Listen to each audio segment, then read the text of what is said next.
Welcome to Fun with Annuities, where every single week I welcome a celebrity guest expert that can help you maximize Chapter 2 of your life. Listen, learn, laugh, and love every minute of the most unique financial podcast on the planet. Let's get to it.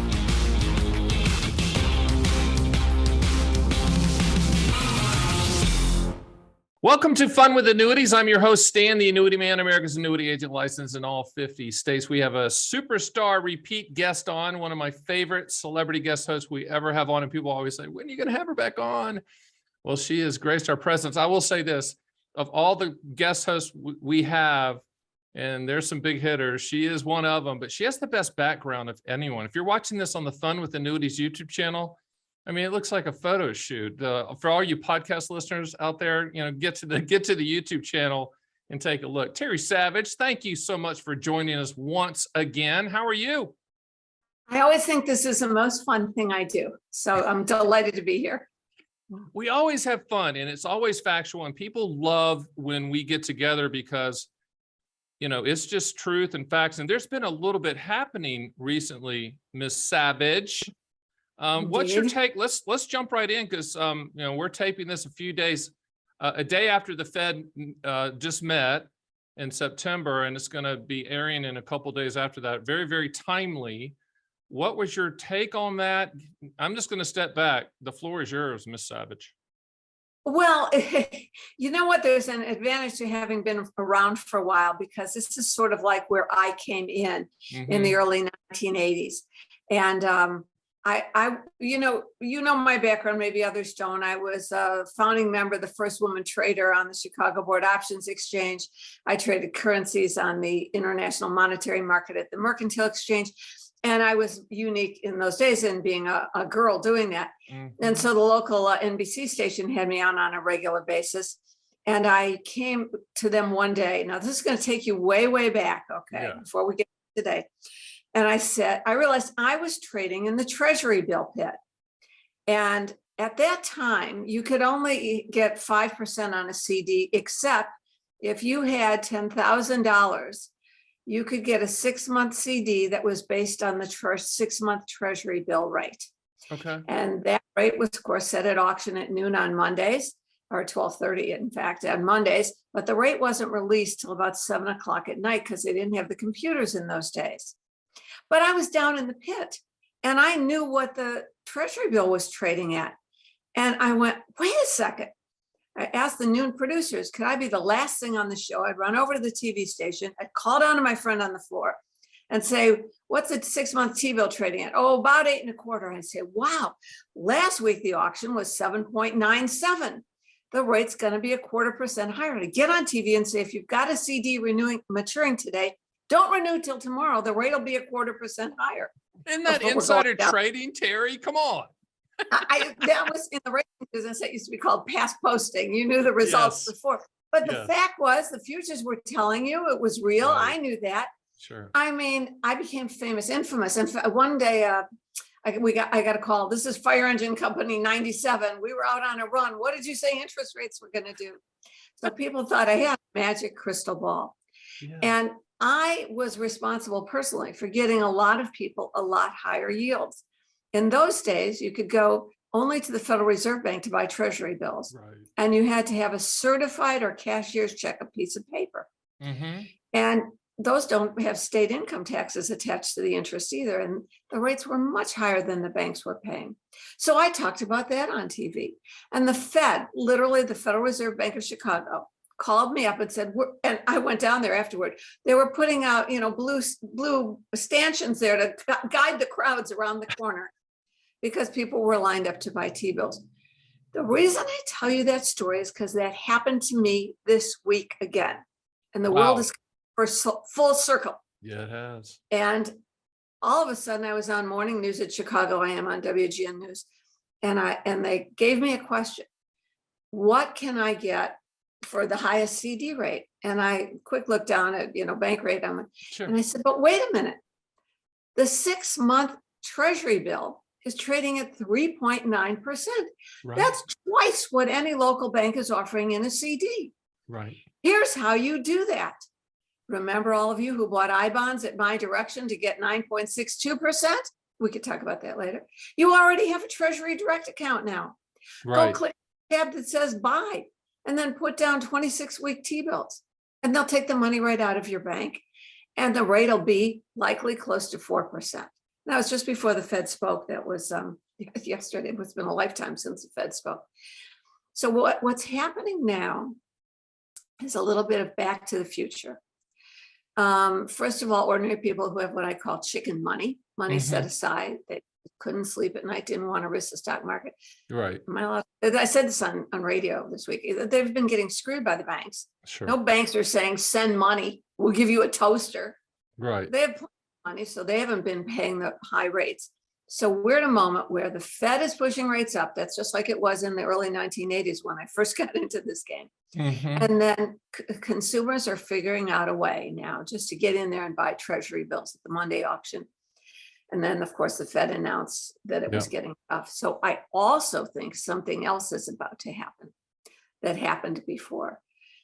I don't think people are prepared for the kind of recession we might be facing. Really? Go deeper on that one, because I saw one of the big investors, forgot his name, and he said similar things. Jamie Dimon from Goldman Sachs kind of said that as well. I mean, you know, as I always say, when Terry Savage walks in a room, most times she is the smartest person in that room. But No, yeah, what do you? I have no crystal ball, but watch this. The last two recessions, the Fed has bought its way out of, or the government has bought its way out of it when the Fed has accommodated.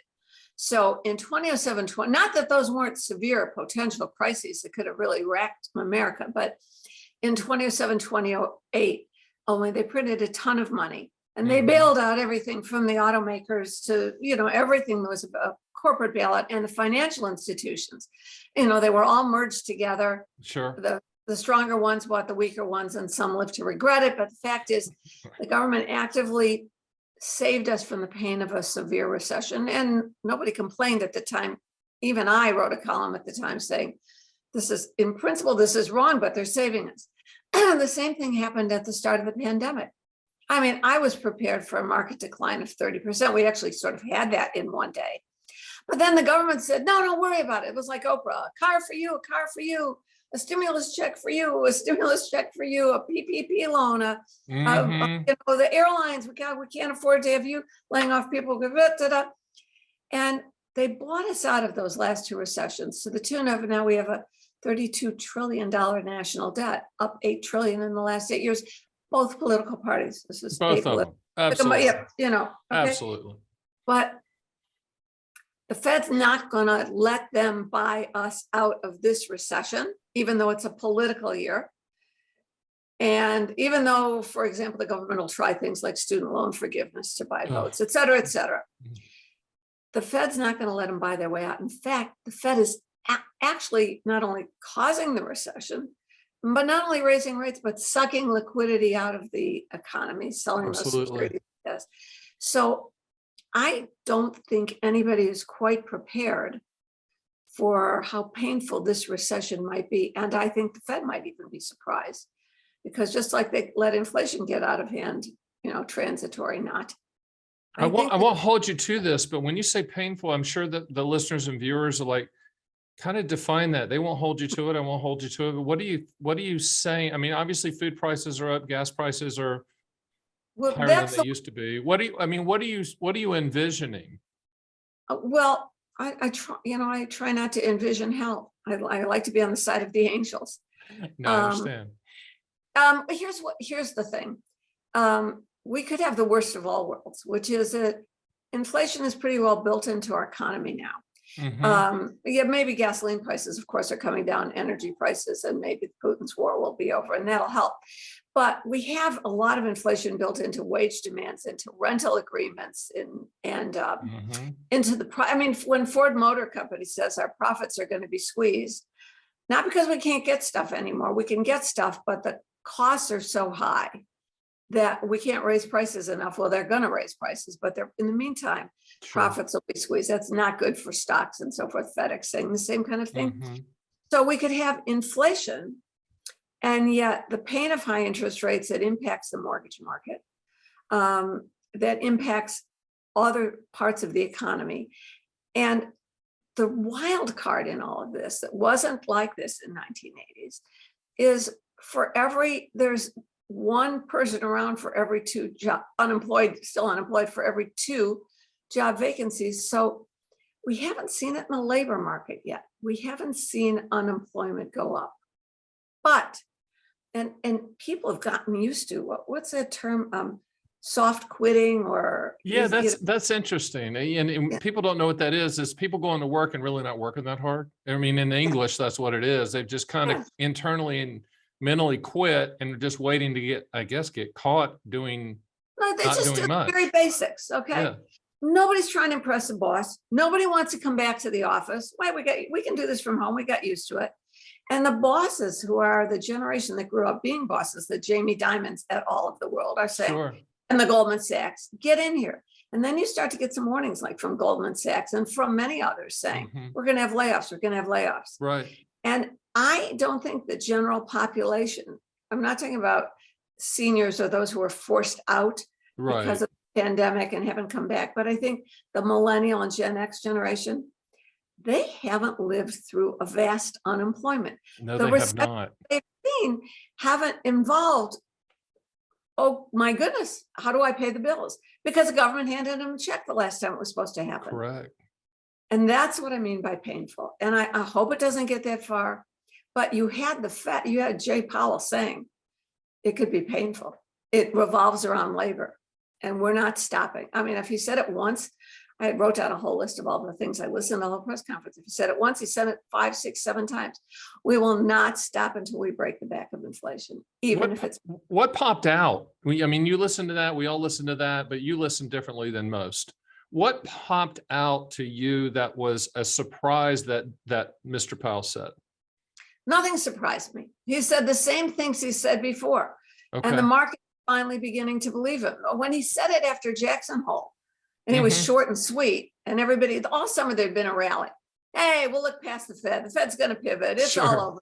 They got it. And then in Jackson Hole at the end of August, he said, no, I meant it.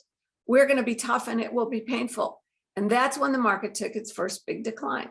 The second big decline came just about a week or 10 days ago when consumer prices came out and they ticked up. It was just a 0.1% when they were supposed to be sliding 0.1%. I mean, we're not talking about a massive surprise, but to the upside, not the downside, the market fell almost 1,300 points in one day.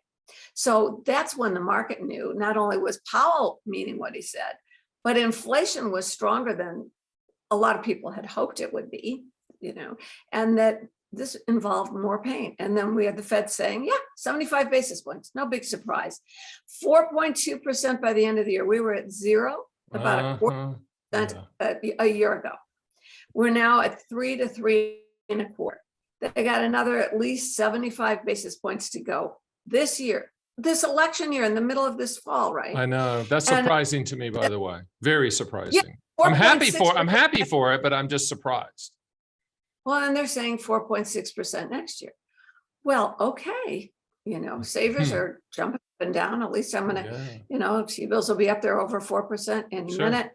But the economy's going, business are going, where are we going to deploy our capital in the face of that kind of housing market, the car market? I mean, this is getting ready to unwind. Was there anything that you wish he would have said? That I wish he would have said? No, Were you pretty on board with the whole thing? There's anything I remember inflation. And then I'm a student of world history. I mean, inflation out of control. I forget Germany. How about Zimbabwe? Somewhere in a drawer, I have $1 trillion note from Zimbabwe. We all have that. Yeah, I love that. Yeah, and I'll give you the best story. This is this is an interesting story. A couple of weeks ago, I was going through the closet of all my winter coats. So I've been around a long time, so I have a lot of coats, and thinking I should do something with these, and especially since I spent so much time in Florida, as you know. That's right. That's right. Okay. So I reached in the pocket to see what was in. And there's always Kleenex in my pockets. And sometimes I find a pair of gloves. And I pulled out a piece of paper. And it was a receipt from I keep my clothes. It was a receipt from 2003, a little receipt from a carryout from Boston Market. And everybody remember Boston Sure. Market? Boston Yeah. Market. Yeah. It was for a half of a chicken and 2 sides. Remember, you used to get the I love that. I love creamy that. spinach, all that stuff. And I was always a bad girl, a slice of chocolate cake. Sure. And the receipt was for $8.47. The whole thing? The whole thing. I have it. It's around here. The whole thing, half a chicken. You know how they used to give the whole thing and they play it in there. And I think they give you cornbread too. Yeah. Sweet Right? cornbread. Yeah, it was good. Yep. It was really good. And a separate piece of chocolate cake, which for $8.47. I mean, you can barely get, you can get a Starbucks, you grab a Venti Starbucks for that today. So that's inflation. And it slaps you in the face when it's like that. But, I think if you're listening to Stan's podcast, you might feel yourself pretty insulated from inflation. But if you're one of the people who's living on a fixed income, okay, so it's great because it's got a cost of living index, and that adjustment might be significant this year, up around 8+%. Right. But other than that, if you're living on a fixed income or you're low income, I know you see the headlines about, Starbucks workers striking, McDonald's workers striking, and genuinely they're low paid workers. Sure. But whatever increase they get, is it going to make up for the fact that pushes prices up, and they'll always be lagging behind? Is why they did so much better when there was no inflation, even though their wages were lower. And Powell knows that. So I believe he's going to stamp out inflation. And that's the end of my soliloquy. And it's going to be tough. We're going to have a page that you can go to Terry's site. You can look at her. She's written a couple really good articles. She's always writing good articles, but we're going to have that on there, how to get to treasurydirect.gov to buy your I-bonds and all that stuff. But, we'll have that. You can go there. I think you might've frozen on the screen there, Terry. I think I froze. Let's see, here I am. I'm back. There you go. You're back. So the people on the podcast, they were just listening to me. That's good. Let's talk about markets in general. I know the people are interested in the Fed, and I believe you're correct. They're going to continue, and Mr. Powell is actually doing what I hoped but didn't believe he would do, which was be autonomous and independent, which is what that was designed, and not influenced politically. Good for him. And I'll be the first one to say, I didn't believe it. I wasn't thinking he could do it, but he's doing it. And maybe it's because this is the last term. Maybe it's because that's what he's supposed to do. Either way, he's got to do that. But let's talk about the stock market. But before you do that, there are 12 people out there, including my son, who is a markets guy, who at dinner last night said this. So I want to just tip my hat to the people who are saying, wait a minute, he's gone too far. He should pause. We all know monetary policy works with a lag. This is going to be a horrendous recession. He's going to throw it into it. He should wait and see how it works. Right. So I had a little dinner table discussion with some business people last night. And I said, that's because you don't remember how 1982 worked. And he said, the world is different than 1982. Monetary policy works faster because we can all see it faster. It's instantaneous. Then you have to wait 3 months for the minutes of the Fed to come out.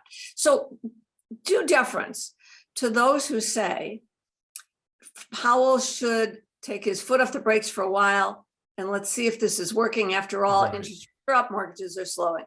But the problem is, it's not, and I continue to argue on the side that you just made.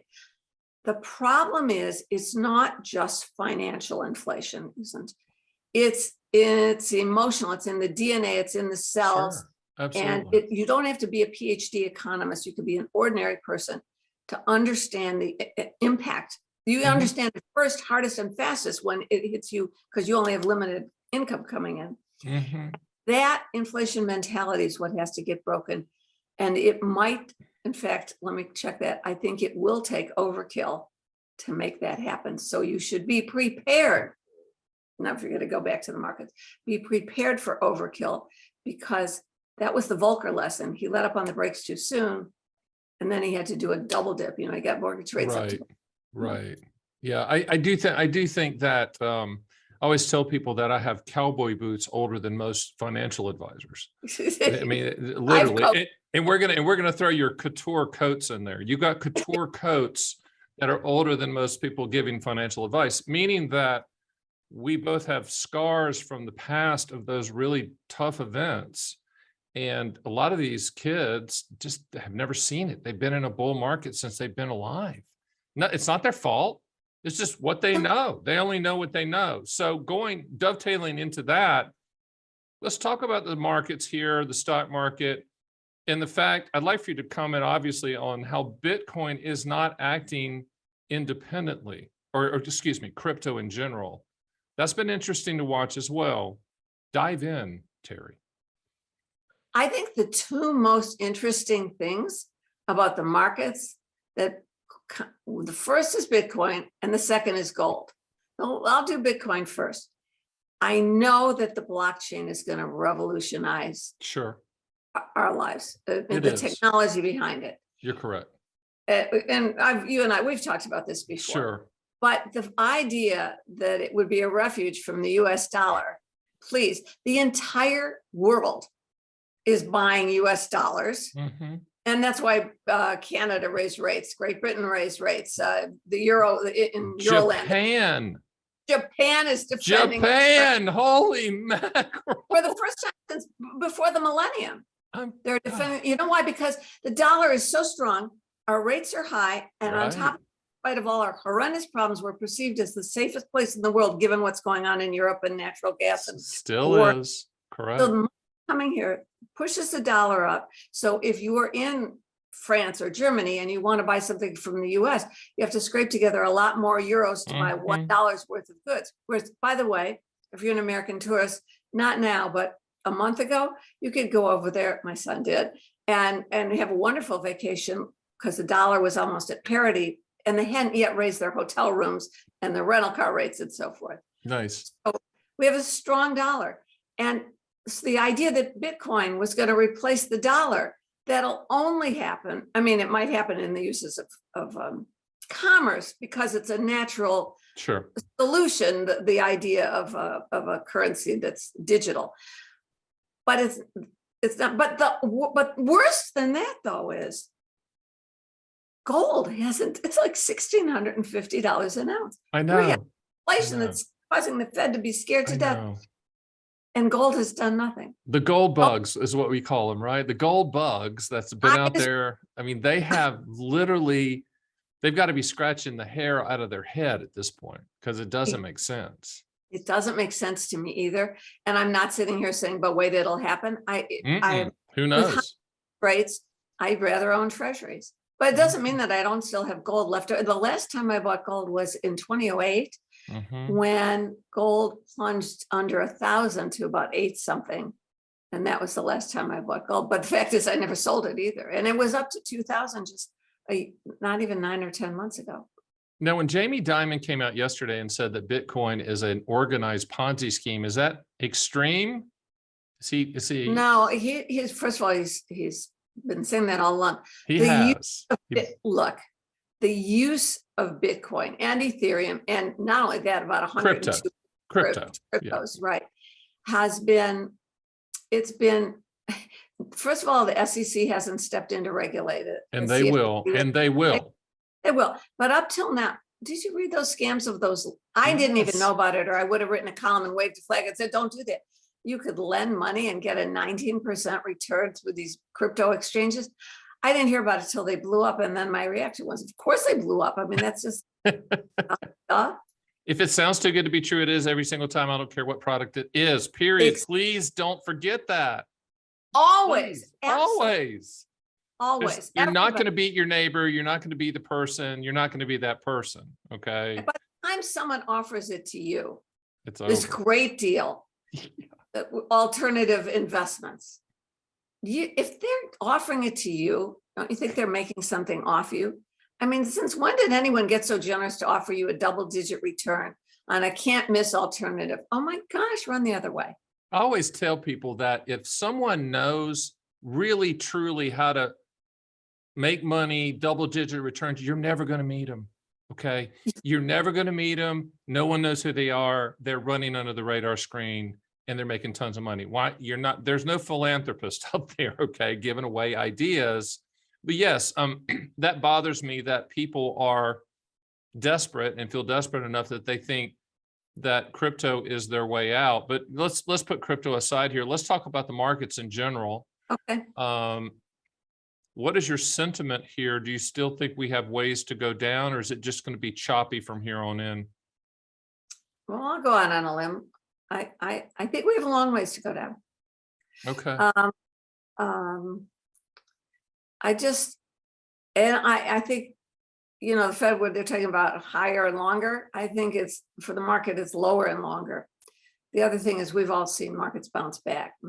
I'm not saying this will happen again, but in the decade of the 70s, the Dow was over 1,000. And for the first time, I kind of remember that happening in. You said 1,000, right? It was over 1,000. I know. That's what I'm saying. Young people listen to this are like, what'd she just say? The olden days, right? Okay. And then it went to a low in 1972 of 570.01. Sure. I was trading. And I know I'm old. You just can't see my gray hairs. I had that fixed. You're still glamorous, Terry Savage. I'm telling you right now. So, but by 1982, do you remember when Nixon slammed the gold window in August 13th? The Dow was still around 800. A decade of no progress. I don't think that's going to happen again. We live in a different world. Everything we do. Yeah, we really do. But what I'm saying is the it's always going to bounce. It's always going to bounce mentality is so ingrained. I'm not praying for lower prices, but I think if the economy does take this kind of a recessionary tailspin for a while, then that you can't forecast earnings are going up and that's what supports the market, that are multiples.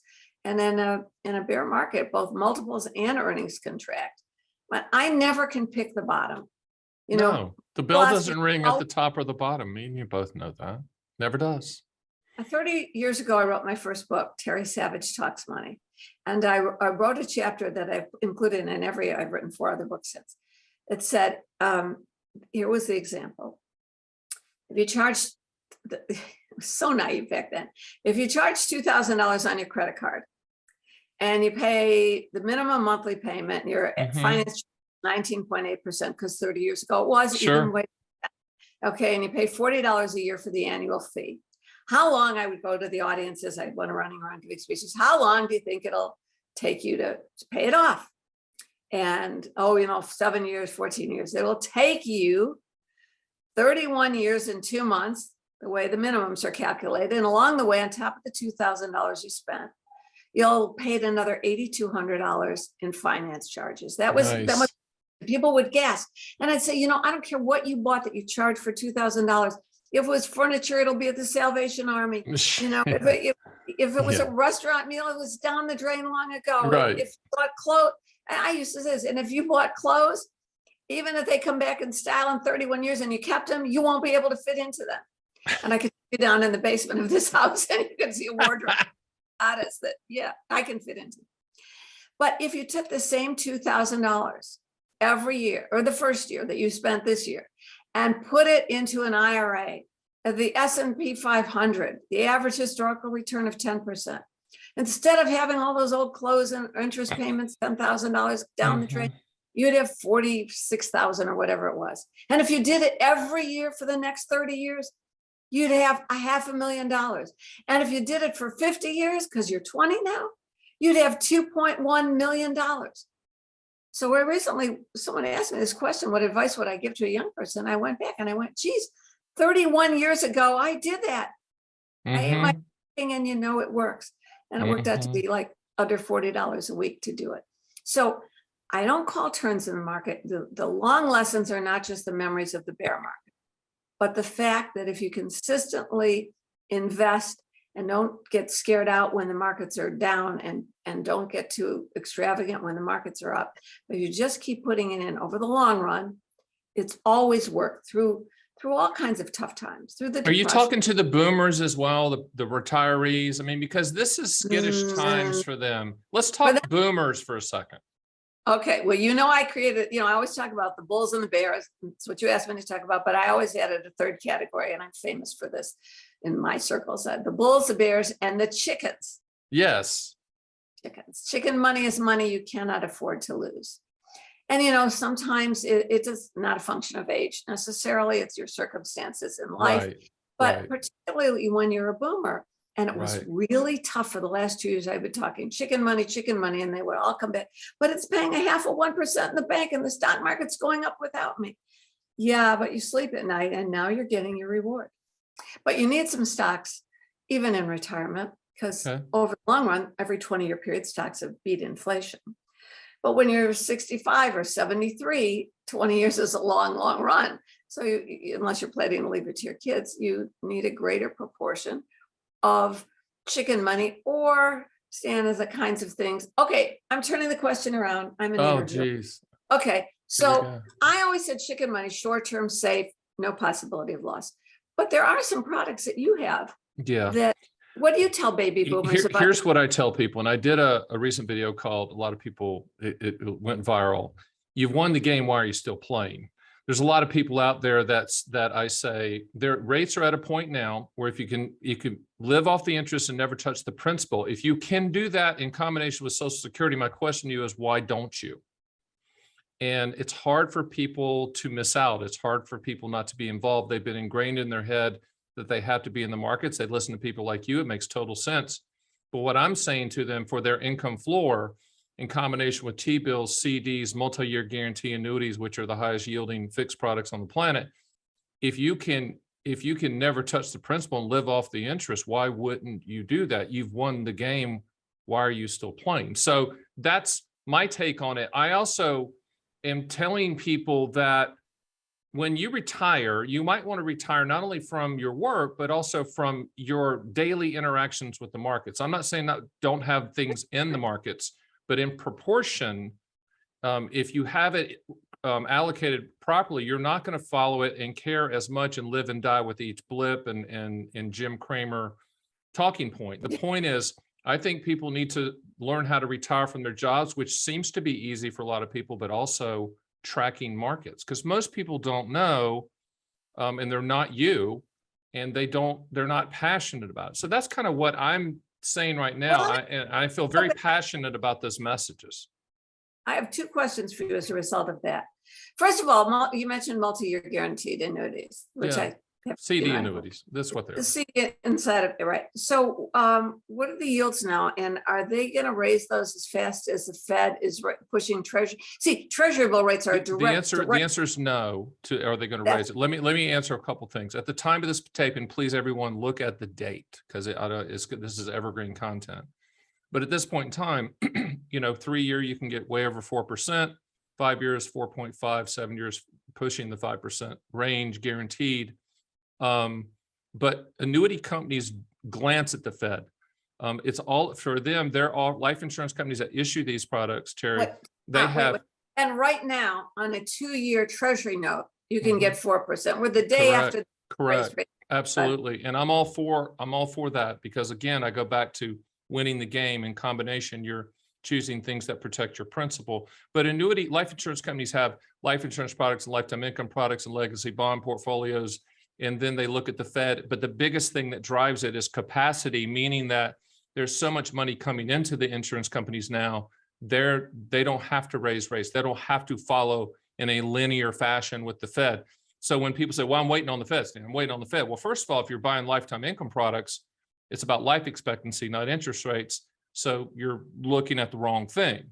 And if you're buying MYGAs and you're waiting for the Fed, the last time Mr. Powell raised, we had 3 companies that same week lower their guarantees. Why? Because the capacity levels, they're reaching those levels. So we're reaching really interesting times in the annuity market as well, in the fixed rate market. But again, who's the winner of all this, Cherry? It's the boomers, it's the savers, it's the people that want to live off their money and not touch the interest and think back to the Jimmy Carter days. I'm telling you, these are good times for boomers. The only thing I tell people, it's hard the fear of missing out is tough. And I did a video called "It's Okay to Miss Out." And I'm preaching to the choir, but some of the choir doesn't believe me. you know, And because I they believe- still want to be a part But of it's it. hard. I found it hard. It's hard. I mean, Yeah, it's hard. You know, twice in my lifetime, my son has laughed at me. Once was in 2000. And when I had all my treasuries and chicken money, and I just, Sure. this is it. This is what lets me, it's a lot of money too. But, and just recently, Mom, this is ridiculous. We're having 7% inflation or 5% inflation. You're getting a half of 1%. I know, but my time will come. And I kept saying that. Yes. Okay, you just talked about another concept, and it raised people's ears out there. You talked about being able to only live off the income. Off the interest, off what- your principal, correct? Income. Yeah. Or the interest, whatever you can earn. Mhm. I think maybe I talk to a different class of people than you do. People Mhm. come to you with money. I Mhm. talk to people on television and radio, Sure. and it's a wider audience. I could hear anyway a distinct murmur from our audience, even though they're your people, not mine, that the idea, there are a lot of people out there that just don't want to run out of money. Correct. The people who are living off their income, presumably they'll have something left. They bought long-term care insurance, so it doesn't get dissipated Sure. by that. Sure. And they presumably want to leave it to their kids. But there is a whole lot of other people out there who just don't want to run out before their life runs out of money before their life. And that's what so talk to those people for a minute. Yeah, that's about lifetime income products. I mean, and let Well- me address, we're at a stage now, Terry, that I think to buy an immediate annuity or a lifetime income product, that is our last resort. The first thing we're going to look at when people call me, and let me disclaim this real quick. The vast majority of Americans are living paycheck to paycheck. They have less than $10,000 to their name, and my heart goes out to them every single day. But the majority of people that reach me or reach you are people that have scrimped and saved and worked hard and put some money away. Not saying the other people don't work hard, but it just has happened that you've been fortunate. But what I'm telling people now, we're at an interest rate level that the first thing we're going to try to figure out, and I always ask people, you know, what's your income floor? Let's add it up, Social Security, dividend payments, whatever. What do you need to live? Can we buy products that will create interest, CDs, treasuries, MIGAs, that you don't ever have to touch the principal? Because that's the dream. Never touch the principal, just live off the interest. And people say, but I want to buy an immediate annuity. That's fine. That's a turnkey approach, but I think it's our last resort. The only way that I'm going to come off of that is as we get older, there's some cognitive decline issues that we need to address, whereas lifetime income guaranteed products like immediate annuities or deferred income annuities, QLACs, those type of things, they do have their place because we're all going to get there if we live long enough that we're not hitting on all cylinders. So it's an interesting time in my So what world. is it? All right, now, okay, let me say this, in acknowledgement of what you said. Mhm. 30% of Social Security recipients depend on Social Security for 90% of their income. I know. We're not talking to that. But No, we we're acknowledge, not. Yeah, we're talking about those of you who probably tuned in because you have a choice. All right, so now sure. let's say I'm a 65-year-old woman Mhm. and I come to you. I know that if you give me an immediate annuity and that whatever it is, 2,000 a month looks great now, Sure. you know, and by rule of 72 at 7% inflation, it's going to be, spending It's gonna power be is going to tough. cut in 10 Yeah. years. So what is so that's your last choice. So what are you going to tell me as I'm 70 maybe or It's very 68 easy. or It's very simple. I can't believe that I'm the only one out here really talking about it, but well, I'm people say, okay, Stan, we're going to get 4.5%. We're going to peel off the interest. We're never going to touch the principal. And we're going to do that as long as we can. And as these things mature, we hopefully roll them to higher interest rates. But then the question is, but what happens if we go back to low interest rates? Then we look at immediate annuities. They might force our hand to what's called annuitize at that point in time. So what I'm saying is, it's kind of like that Mel Gibson movie where he was the warrior in Scotland, and they're charging him, and he's telling all these people, hold, hold, hold. You know, in other words, don't attack yet. I'm telling people to hold on the annuitization unless that's just what they want to do. If we can solve it by just peeling off the interest, let's do that. So what product is it? So That's a multi-year guarantee annuity. That's the CD type annuity. So if we're talking about how to do it in the world, there's really three products. There's treasuries, there's CDs, whether they're brokered CDs or bank CDs, but one's SIPC insured, one's FDIC insured. And then there's multi-year guarantee annuities. All three of those products protect your principal. All three of those products have a guaranteed yield that's contractual. There's no hypotheticals or theoreticals, and all three of those products have no annual fees. So with just those three products, If you can pull it off, then fantastic. Let's pull it off. And if rates go down, then what do? Then we annuitize just enough to meet that income floor. And in combination with what you're saying, which is having a portion in the markets, if the income floor is taken care of and we have a good strategy to go get that, then you're going to be a better investor anyway, because you're not going to disrupt those investments and peel off money. Because I truly believe the 4% rule is dead, been dead for a while. Wade Fowl blew it up recently, and then it is what it is. But a lot of people are saying, but wait a second, how do I peel off income from my multi-year guaranteed annuity? I put just like you do with the CD. Just like you do with the CD. You say, okay, there are multi-year guarantee annuities that say, just send me that interest every month. Just send it to me every month. And then at the end of the duration, with like 5 year, then we'll decide whether, we send all the money back to you or we do it again. Do you have people doing this in their IRAs? All day long. I know. All day long. I see. Here's the thing about, let's just say investments in general, but let's talk about these type of annuities. Buying annuities, you're buying a contractual guarantees. It doesn't matter if it's a Roth, traditional, or non-qualified. What happens is when you pull money out, then the taxation is different, obviously, but you're still buying guarantees. You know me, I'm pounding the table. You own contractual guarantees only. I don't do any hypotheticals or theoreticals. But I think we're at a really interesting time, and I'm applauding what the Fed's doing, because what he's giving people choices. They don't have to annuitize. They can live off their money. And treasurydirect.gov or go to my site and look at the MIGA rates, or bankrate.com for CDs. You can do it. You don't need to pay a fee. You can do this thing. And then following people like Terry, I mean, you can do it. You're right there. I always tell people, and my last video was, can you really cross the retirement finish line? Can you do it? Can you really do it? You're right there. And I'm like, a lot of people just can't, because they don't want to miss the next Apple or Bitcoin but my point is this, and then I want to throw, here's my last point. If you can get if your goal in the market is 7, and let's just say, and you and I both know, if you can get 7% year after year after year on the street, they'll build a statue for you, but let's just say historic average 10% with dividends reinvested. I understand that. But people don't hold like that. My point is, if 7% is I know, but that's the reason you have the nice building in the background. Let's just say your goal is 7% and you can get 4.5 contractual, or I'm talking about my world, or 4 in a CD, or 7+ in an I bond. Okay. If you can do that, then why are you putting your money at risk for the extra couple hundred basis points? That's my question to people. Yeah, that's what. Okay. You're right. You know what? You and I are sending the same message, is especially to this stage. Don't take that train anymore. You took the train to work every day. You looked at the market every day. You don't have to do that anymore. The chicken money is good now. The Yeah, chicken money can do it. You can live off the chicken money. Right. And if you quote, that's the savage truth, Terry Savage. It's true. And if you have to dig in the principle a little bit, you work so hard for it. Sure. I just hate a 93-year-old woman called me. I literally got on the conference call with her. She was in some mutual funds. And I said to the guy, sell that. This is 3 weeks ago. Sell that and leave and sell half of that. She has a little bit left. That's a little bit left. And she said, Terry, I said, that's all going in the money market right now. But there's you will sleep. You're 93. I didn't know she was.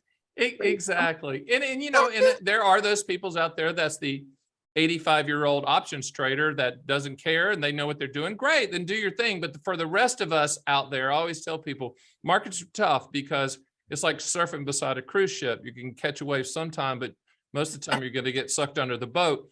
And the other thing too is, they let us peons in from 9:30 to 4 every day, and they trade 24/7, 365. What's your opinion on that? How do you answer a person to go, well, that's not fair when I see aftermarket trading? What do you tell them? You can do that. Look, I am a full disclosure. I'm on the board of directors for 20 years, CME Group, parent of the Chicago Mercantile Exchange, Board of Trade and so forth. There is global trading. The world exists outside of our time zone. I understand that. Look, let me just fully disclose. If I were a great trader, I wouldn't be on this computer with you. I'd be sitting trading now, even if it's after hours. That's the reason you're not selling Terry Savage trading systems for $2,000. Exactly. I sell nothing. I get no endorsement fees. I am totally the fiduciary. What did you call me once? America's fiduciary. Yes, exactly. I don't, because I ate my own cooking. But I also realized long, long ago when I had the edge, I was on the floor. That didn't mean I was a great trader. I am a really good long-term investor. I have some really bad stuff about my gold stock now, or the bad long-term stuff, but I've had some great, I mean, I bought Amazon. I remember the day I learned that they sold more than books. How many years ago was that? Oh, but I bought those I remember that. Forever. I'd never think about it.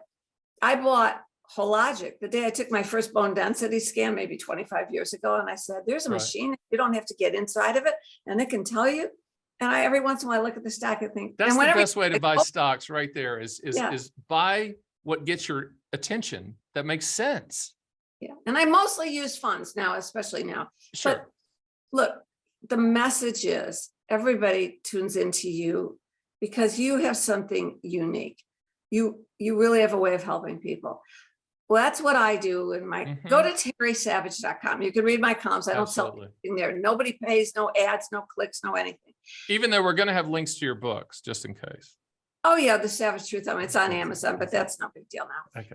Look, the whole thing is, there are not a lot of people around out there that could take you by the hand and lead you away from the giant, can I say it's a giant financial services industry, which is spending all that money on television ads, follow the path to retirement. We, of course, we take care of you first.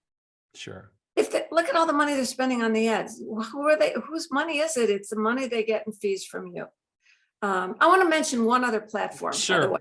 I have nothing to this, but I do a podcast with the gal that created WealthRamp, wealthramp.com. That's Pam Kruger. Created Match.com for fee-only fiduciary financial advisors. You have to have her on. And the whole point of it is that you will be with someone who's not getting commissions, can do a complete financial plan, and she personally matches. Yeah, I love fee-only planners. I've had people on before that do that. We got to wind this thing up, but I'm going to throw a curveball at you, because typically what I do with people is I say, mic drop moment, but I'm going to say mic drop moment where you're going to wow us, Terry, but it's got to be a horse analogy because you're a equestrian and you're wonderful at it. So I need a mic drop moment where you work in a horse analogy. Go. Well, one time I was married to a commodity trader, and he said, your horses are my worst commodity spread. I go short oats and come out long horse. That's pretty good. Look, do as I say, not as I do. Yes, I do have horses. I show horses, as a matter of fact, and it'll never show up on my website. That's my, everybody's allowed a passion that doesn't come up to be purely financial. But if I'm just, Stan, you brought me to a point where I'd never thought of before when you said you don't have to play the game anymore. If your passion is watching the markets, that's fine. Set aside some money. But don't have a heart attack over the markets now. You've worked so long to get to this place of financial security that you can watch this podcast. Set some chicken money aside. Be patient. Set up a plan. Do something in the way of income for life at some point. And you'll be glad you did. The race goes to the person not who has the most at the end, but who enjoyed it the most along the way. As I always tell people, there's 3 phases of retirement. And this came from a good friend of mine, Steve Parrish. There's go, slow go, and no go. Let's do the go. Really, if you're in go, let's go get it, because you're getting ready to get into slow go, and then there will be no go. So as I tell people, this is my motivational saying of the day that all my clients laugh when I say it. There's no U-Hauls behind hearses, Terry Savage. Exactly. If you see one, I told my consultants the other day, and I'll close with this, is that they're always wanting me to go out and promote. And I said, I tell you what you do, buy me a really decked out hearse with a really good stereo system, and then attach a U-Haul and put my logo on it, and then just let me drive around and talk about lifetime income and guarantees. They're like, That's a little aggressive. I'm like, no, that's beautiful marketing is what that is. Think about if I did that road show, Terry, you come through Chicago and you'd interview me. It'd be great. Well, you come to Chicago, we'll put you on here. I could actually get out of the casket and go, it could be dramatic. I mean, and I could do the podcast within the hearse. Think about that, Terry. Would you do a podcast with me in a hearse? I'd be happy to drive that hearse with you doing that podcast. Anywhere you go, I'm going to Dan Hayes guy. Well, listen, Terry Savage, always a pleasure. And I want to thank everybody that joined us on all the major podcast platforms and the YouTube channel, Fun with Annuities. We will see you next time.